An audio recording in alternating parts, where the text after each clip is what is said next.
అసలు ఈ మాటలు అంటారా? లేకపోతే పొగడ్తదాన్ని మీ ఖాతాలో వేసుకుంటారా? నిజం మాట్లాడదాం, షో చేయొద్దు. చెప్పండి అది అర్థం. ఎవరన్నా నిన్ను గణపరిస్తే అది నీ కోటాలో వేస్తావా, దేవుని కోటాలో వేస్తావా?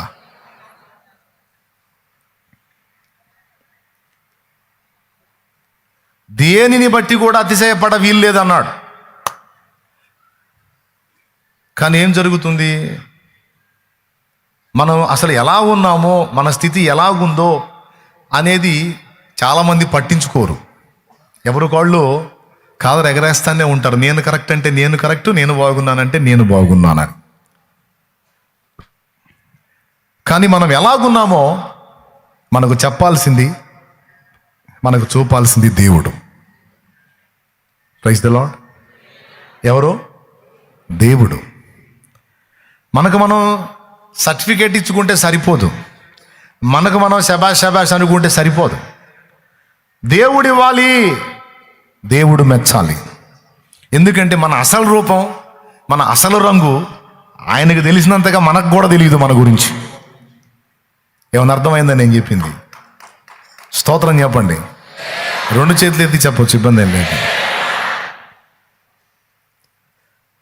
మన గురించి మనకు కూడా సరిగా తెలియదు, కానీ మన గురించి ఆయనకు బాగా తెలుసు. మన గురించి ఆయనకు తెలిసినంత మన గురించి మనకు కూడా తెలియదు. ఇది వాస్తవం. ఇక్కడ ఈ కొవ్వుని బలిపీఠం మీద దహించు అని చూపించిన ఆ ప్రక్రియలో నీ అతిశయ కారణం ఏదో అదంతా కూడా బలిపీఠం మీద దహించబడాలి. అది అధికారమైన, అందమైన, డబ్బైన, నీతైన, యథార్థతైన, పరిశుద్ధతైన, భక్తైన, వరమైన, ధనమైన, ఏదైనా నీ అతిశయ కారణం ఏదన్నా ఉంటే అది నేనొక్కడే అయి ఉండాలి. ఎవరై ఉండాలి? నేనొక్కడే అయి ఉండాలి. ఇంకేది కూడా నీ అతిశయ కారణం కాకూడదు. ఇక్కడ దేవుడు కొన్ని పనులు చేస్తాడు. మనకు ఎదురయ్యేటువంటి ప్రతికూలతల్లో చాలా వరకు మన కొవ్వును కరగదీయటానికే వస్తాయి. ఏమనుకోవద్దు, ఉన్న సంగతి డైరెక్ట్గా చెప్తున్నాను. మనకు ఎదురయ్యే పరిస్థితులు, మనకు ఎదురయ్యే పరిణామాలు చాలా వరకు మనకు తెలియకుండానే పేర్చుకొని ఉంటాం కొవ్వుని. దాన్ని కరగదీయటానికి కొన్నిటిని అనుమతిస్తాడు దేవుడు. అవి మన జీవితాల్లోకి రానప్పుడు మన కొవ్వు మామూలుగా ఉండదు. అవి దేవుడు అనుమతించినప్పుడు కొవ్వు కరిగి విరిగి నలిగి, విరిగిన మనసే నీకే ప్రియము యేసునాథా, ఉన్నతమైన స్థలములయందే నివసించువాడా, విరిగిన మనసే నీకే ప్రియము యేసునాథా, ఉన్నతమైన స్థలములయందే నివసించువాడా, తిరిగే నా మనసు వసింపరావా, వసింపరావా, విరిగిన మనసే నీకే ప్రియము యేసునాథా. దేవునికి మహిమ. డబ్బును చూసుకొని బాగా కొవ్వెక్కిందనుకో, దేవుని కృప మన యందు వచ్చిందనుకో, అడ్రస్ లేకుండా పోయింది ఆ డబ్బు. అది ఉన్నప్పుడు మిడిసిపడతాం కదా, అది పోయినాక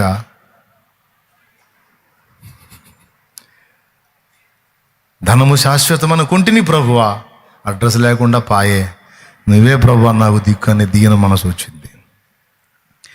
బాడీ లాంగ్వేజ్, శారీరక దృఢత్వాన్ని చూసుకొని, నాకేం అందాన్ని చూసుకొని కొందరు, దేహ దారుఢ్యాన్ని చూసుకొని కొందరు ఎగిరి పడతారు. దేవుని కృప మన మీద ఉంది, మనం అట్లా గర్విష్ఠులుగా ఉండటం దేవునికి ఇష్టం లేదు, మనం నాశనం అవ్వటం దేవునికి ఇష్టం లేదు. ఇట్లయితే పాడైపోతావురా, అందుకని నీ కొవ్వు కరగదీయటాన్ని నేను చిన్న పని చేస్తా బెటా అని ఏదో ఒక కోటింగ్ పడిద్ది.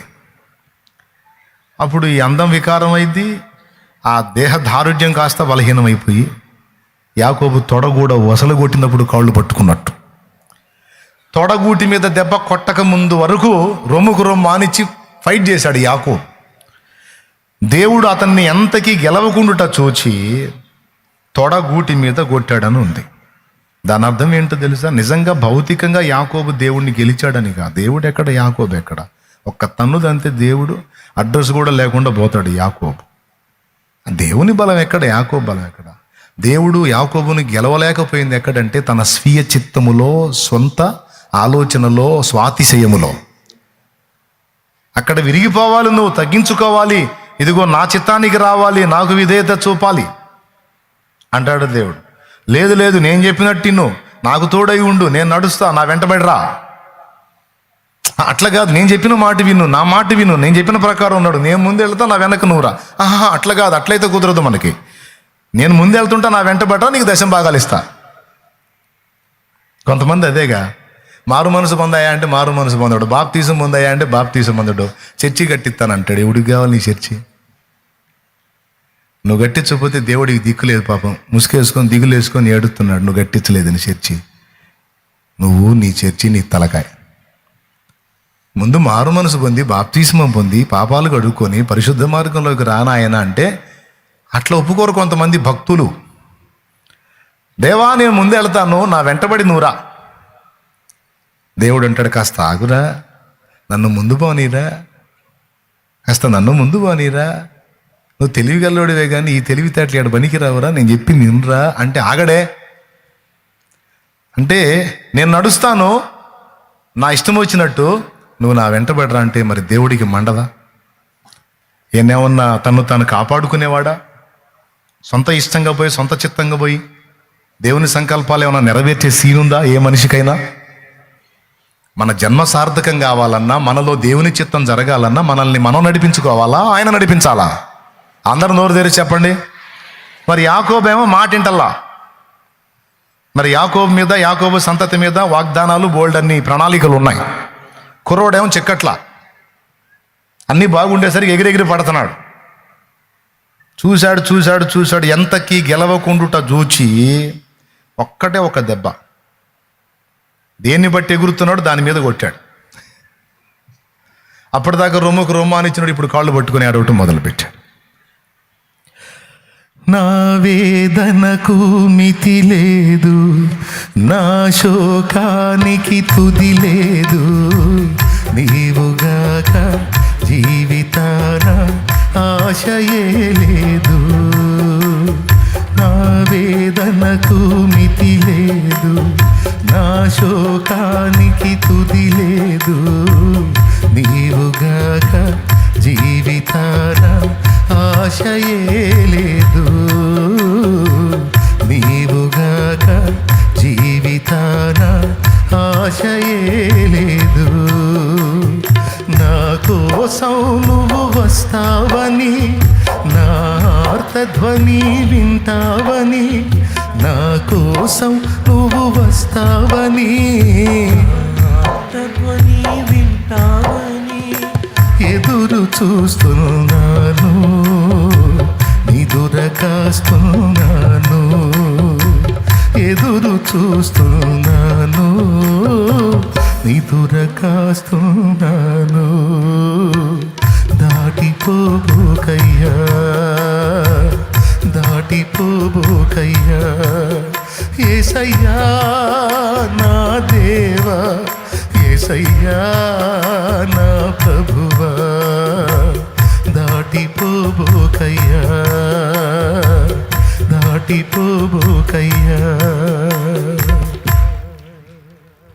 ఈ పాటను నేను దేవుని కృపలో సిద్ధపరుస్తున్నప్పుడు పరిశుద్ధాత్మ ప్రేమలో యాకోబే నా తలంపుల్లో ఉన్నాడు.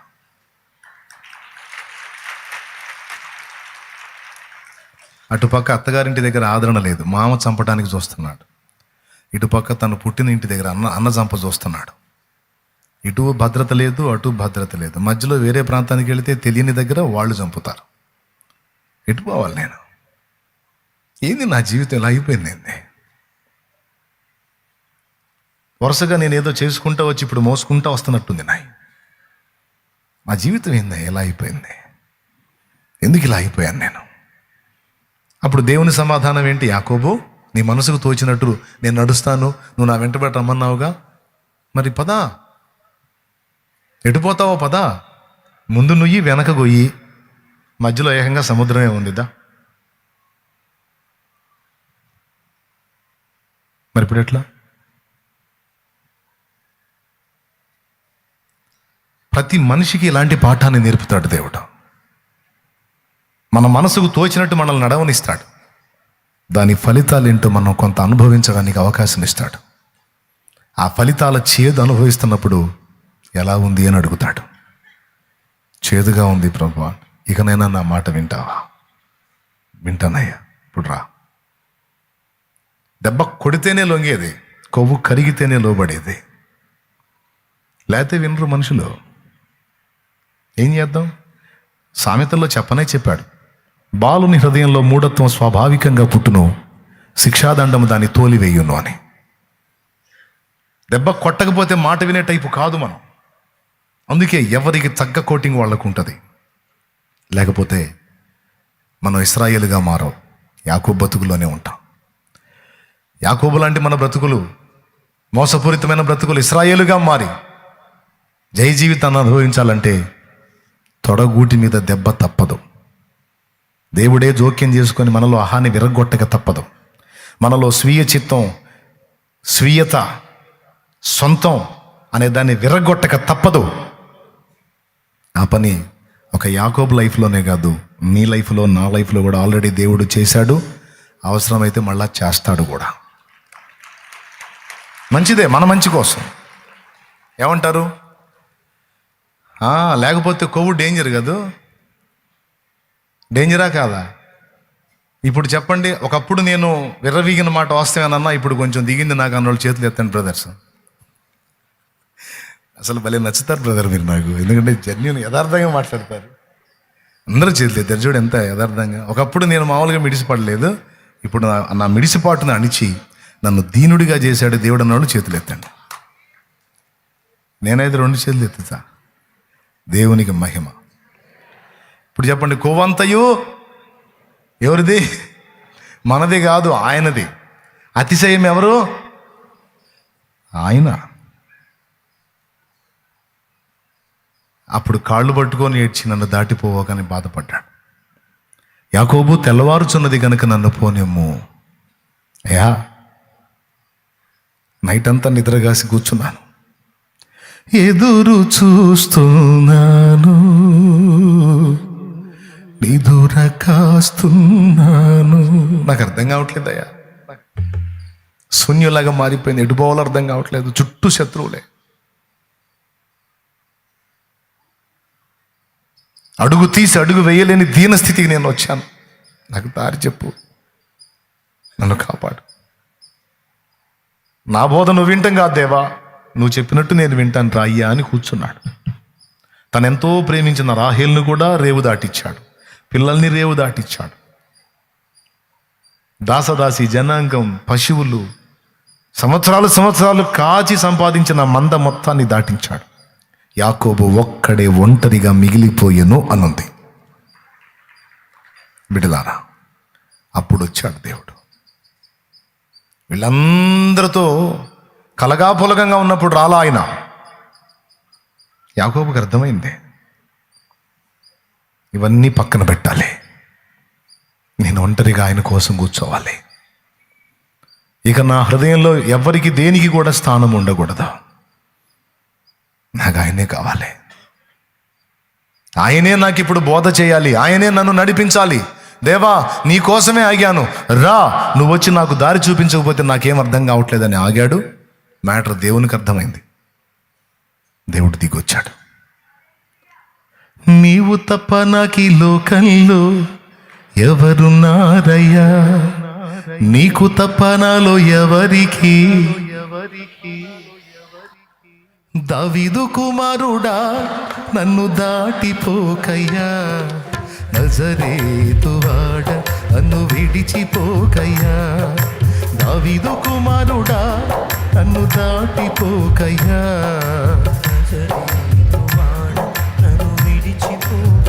ఇప్పుడు ఇంకెవరికి లేదు చోటు, దేవుడే. ఆ తర్వాత దేవుడు రావటం, దేవుడు యాకోబుని ఆశీర్వదించటం, ఇశ్రాయేల్ అని పేరు మార్చటం, తర్వాత యాకోబు జీవితం అనేక మలుపులు తీసుకొని చివరికి ఆయన లైఫ్ చరితార్థం కావటం, ఇదంతా మీకు తెలిసిందే. ఇప్పుడు చెప్పండి, యాకోబు జీవితంలో అనుమతించబడిన శ్రమలన్నీ కూడా యాకోబును కరిగించడానికి, యాకోబుని దేవునికి విధేయుడిగా చేయడానికి అనుమతించబడ్డాయి. ఇప్పుడు నీకు నాకు ఎదురయ్యేటువంటి ప్రతికూలతల్లో చాలా భాగం, మెజారిటీ, మనకు తెలియకుండా మనలో పేరుకుపోయిన కొవ్వును కరిగించడానికే అనే విషయం మనం గుర్తుపట్టాలి. మీకు ఒక మాట చెప్తాను, ఎవరి లైఫ్ వాళ్ళకి కరెక్ట్గానే అనిపిస్తుందండి.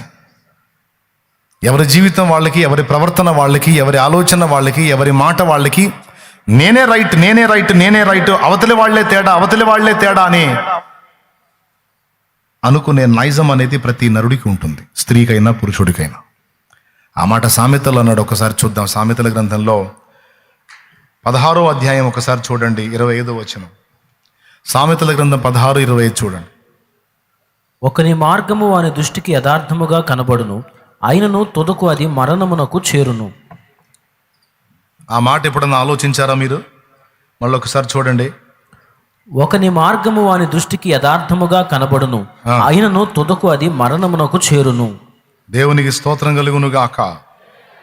ఈ మాట ఒక చోట కాదు, ఇంకో చోట కూడా రాయబడి ఉంది. ఒకని మార్గము వాని దృష్టికి యథార్థముగా కనబడును, అయినను తుదకు అది మరణమునకు చేరును. బ్రదర్స్, ఎవరి మనస్సాక్షికి వాళ్ళకి ఎవరికి వాళ్ళు ఏమనుకుంటారో తెలుసా? నా ఆలోచన నాకు కరెక్టు, నేను కరెక్టు, నేను కరెక్టు, నేను కరెక్టు. ఏ పొద్దు ఎదుటోళ్లే తేడా, ఎదుటోళ్లే తేడా, ఎదుటోళ్లే తేడా అని అనుకోవటం మానవ నైజం. కానీ ఒక భక్తిపరులంగా, దేవుని సంబంధంగా మనలో ఆ తత్వం మారాలి. ఒకప్పుడు దేవుని ఎరగని స్థితిలో నేను కరెక్టు, నా రూట్ కరెక్టు, నా మాట కరెక్టు, నా ఆలోచన కరెక్టు, నేను చేసేవన్నీ కరెక్టు అనుకున్నాం ఒకప్పుడు దేవుని ఎరగని స్థితిలో. కానీ దేవుని ఎరిగిన తర్వాత ఇప్పుడు మనం ఫస్ట్ గుర్తించాల్సింది ఏంటో తెలుసా? మన ప్రవర్తనను మనమే విమర్శించటం, పరిశీలించటం, పరీక్షించటం. మన ప్రవర్తనను మనమే కనిపెట్టుకోవటం. చూడండి ఒక్కసారి అదే వచనం పైన చూడు, 17వ వచనం చదువు. చెడుతనము విడిచి నడుచుటయే యథార్థవంతులకు రాజమార్గము, తన ప్రవర్తన కనిపెట్టువాడు తన ప్రాణమును కాపాడుకొనును. ఎవరి ప్రవర్తన? మనం ఏ పొద్దు లోకుల ప్రవర్తనని కనిపెడతాం. ఆ అమ్మాయి ఏంది అట్ట మాట్లాడుతుంది, అతనేంది అలా ఉన్నాడు, అసలు వీళ్ళు కరెక్ట్ కాదు. ఆఖరికి పాస్టర్లను కూడా వదిలిపెట్టం మనం. మామూలు కొవ్వు కాదు, ఆఖరికి పాస్టర్లను కూడా కామెంట్ చేసేస్తాయి, విమర్శించేస్తాయి, తేలికగా ఆలోచించేస్తాయి. సరే, పాస్టర్లు, విశ్వాసులు, సంఘం, అన్యులు ఇవన్నీ పరిశీలించి వీళ్ళ ప్రవర్తనను కనిపెట్టమన్నాడా, లేకపోతే ఫస్ట్ నీ ప్రవర్తనను కనిపెట్టుకోమన్నాడా? ఏం చెప్పాడు? నోరు తెరిచి చెప్పండి అమ్మా. అలాగే ప్రభు బల్ల దగ్గర ఏం చెప్పాడు? మనలను మనమే విమర్శించుకున్న ఎడల తీర్పు పొందకపోదుము అన్నాడు. కొరింథీయులకు రాసిన మొదటి పత్రిక 11వ అధ్యాయము 30వ వచనం ఒక్కసారి చూడండి. బైబిల్ ఉంటే ధన్మం తీయండి, లేట్ అవుతుంది. ఇందువల్లనే మీలో అనేకులు బలహీనులు, రోగులనై ఉన్నారు, చాలా మంది నిద్రించుచున్నారు. ఎందుకు? వివేచన లేకుండా ప్రభు బల్లలో చేయి వేయటం వల్ల. అయితే మనలను మనమే విమర్శించుకునే ఎడల తీర్పు పొందకపోదుము. అది మన ప్రవర్తనను మనమే కనిపెట్టాలి, మనల్ని మనమే విమర్శించుకోవాలి, మనకు మనమే బుద్ధి చెప్పుకోవాలి, మనల్ని మనమే గద్దించుకోవాలి. ఎదుటోళ్ళని పాయింట్అవుట్ చేసేటప్పుడు వాళ్ళు తేడా, వీళ్ళు తేడా అనుకుంటున్నారు. అసలు ముందు నా సంబడం ఎట్టుంది? ప్రసంగ వేదిక మీదకి వచ్చి వాక్యం చెప్పడానికి వచ్చేటప్పుడు నాకు భయం. ఎందుకు భయం అంటే ముందు నా సంబడం నాకు కనపడుతుంటుందిగా. ఏమైనా అర్థమవుతుంది నేను చెప్పేది? ఇక్కడికి వచ్చి లెక్చర్లు దంచడం కాదు. ఈ బలిపీఠం ఎక్కి ఇక్కడ కూర్చొని వాక్యం మాట్లాడేటప్పుడు నా మనస్సాక్షి ఒకటి ఉందిగా, నా సంబడం నాకు చూపించిదిగా. ఒరేయ్, ఇంత బాగా చెప్తున్నావురా, మరి నీ బతుకేందిరా అని నా మనస్సాక్షి నన్ను అడిగిద్దిగా. నా మనస్సాక్షికి సమాధానం చెప్పుకోవాలి. నేను నేర్చుకున్నది ఒకటే, ఎదుటి వాళ్ళని విమర్శించే ముందు, ఎదుటి వాళ్ళని పాయింట్అవుట్ చేసే ముందు అసలు ముందు నేను ఎలా ఉన్నాను, నా బ్రతికి ఎలా ఉంది అని విమర్శించుకోవటం నేర్చుకోమని దేవుడు నాకు నేర్పాడు. నిన్ను నువ్వు విమర్శించుకో, నీ ప్రవర్తనను ఫస్ట్ కనిపెట్టు. మళ్ళీ యేసు ప్రభు సాక్షాత్తు యేసు ప్రభువే అన్నాడు, వేషధారి, నీ కంటిలోనున్న దూలమును ఎంచక నీ సహోదరుని కంటిలో నలుసును వెతుకుతున్నావు. మొదట నీ కంటిలోనున్న దూలమును తొలగించుకొనుము. నీ సహోదరుని కంటిలో నలుసు అప్పుడు నీకు తేటగా కనపడేది, నువ్వు దాన్ని తీయవచ్చు. కంటిలో దూలం పట్టిద్దా? మరి ఏంది ఆయన మాటలో? కంట్లో నలుసు అంటే పట్టిద్ది కానీ దూలం పట్టిద్దా? మరి దూలం అంటాడేంది అంటే దాని అర్థం ఏంది తెలుసా? ఎదుటి వాళ్ళ దగ్గర నువ్వు చిన్న లోపాన్ని పట్టుకుంటున్నావురా, నీ దగ్గర నాకు అంత కనపడుతుందరా అంటున్నాడు. ఊరికదే ఏసయ్య ఊరిక నా ఏంది అసలు, నేను అసలు ఏ నిప్పు అయితే నువ్వు ఊరక నాకెళ్ళే చూస్తుంటావు. అసలు నేను ఏందనుకున్నా, నేను నమస్కారం చేస్తే స్తంభం టక్కుమని లేచి నిలబడింది.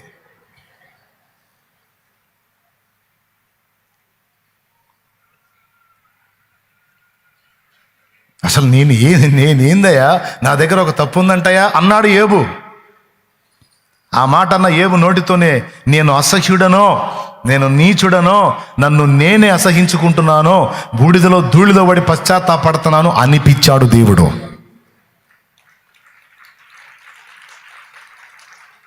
నాలాంటోడు ఎవడున్నాడు అన్న ఏబు చేత నా అంత అసహ్యుడు ఇంకొకడు లేడు అనిపించాడు దేవుడు.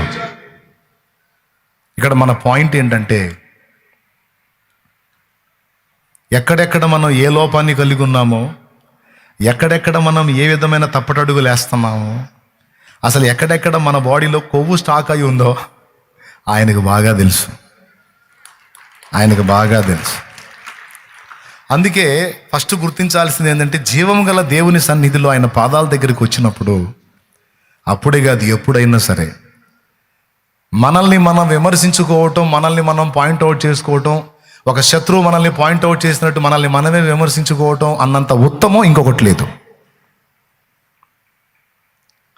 అలాంటి స్టెప్లో నువ్వు ఉండి, ఆ విధమైన దిద్దుబాటులో నువ్వు ఉండి, అప్పుడు ఎదుటి వాళ్ళని నువ్వు బ్యాలెన్స్ చేయి. అంతేగాని నీ సంబడం నువ్వు అట్ట పెట్టుకొని ఎదుటి వాళ్ళ సంబడాలు చూసి వాళ్ళు తేడా వీళ్ళు తేడా నువ్వు మెలికలు తిరిగితే ఎట్లా? ఎంతమందికి అర్థమైందో ఏమో మరి. బాగానే అర్థమైద్దిలే, నేనే తెలుగేగా చెప్పింది. దేవునికి స్తోత్రం కలుగును గాక. మామూలుగా చెబుతాడు మాటలతో, అర్థం చేసుకొని విధేయత చూపితే సరే, లేకపోతే కొవ్వు కరిగించడానికి కొలిమిలో యేసయ్య పెడతాడు ఇక మనల్ని. అందుకే చాలా వరకు మన అగచాట్లలో మెజారిటీ అగచాట్లు కొవ్వు కరిగించే ప్రక్రియలో భాగంగానే వస్తాయి. అందరూ చెప్పండి ఈ మాట మళ్ళీ చెప్పండి. మనకు వచ్చే అగచాట్లలో మెజారిటీ కొవ్వు కరిగించే ప్రక్రియలో భాగంగానే వస్తాయి. అన్నోళ్ళు చేయతలేదు కదా, చెప్పండి నాకు మళ్ళీ చెప్పండి ఒకసారి. మనకు వచ్చే అగచాట్లలో మెజారిటీ ఎందుకు వస్తాయి? కొవ్వు కరిగించే ప్రక్రియలో భాగంగానే. యాగోబు కరిగిందిగా, ఏబు కరిగిందిగా, అవునా? ఎవరికైనా అంతే. యాకోబుని ఏబునే వదిలిపెట్టిన దేవుడు నన్ను వదిలిపెడతాడా? విర్రగొట్టి నల్లగొట్టి ఒక తోముడు తోమి ఒక కొలిక్కి తెస్తాడు ఆయన.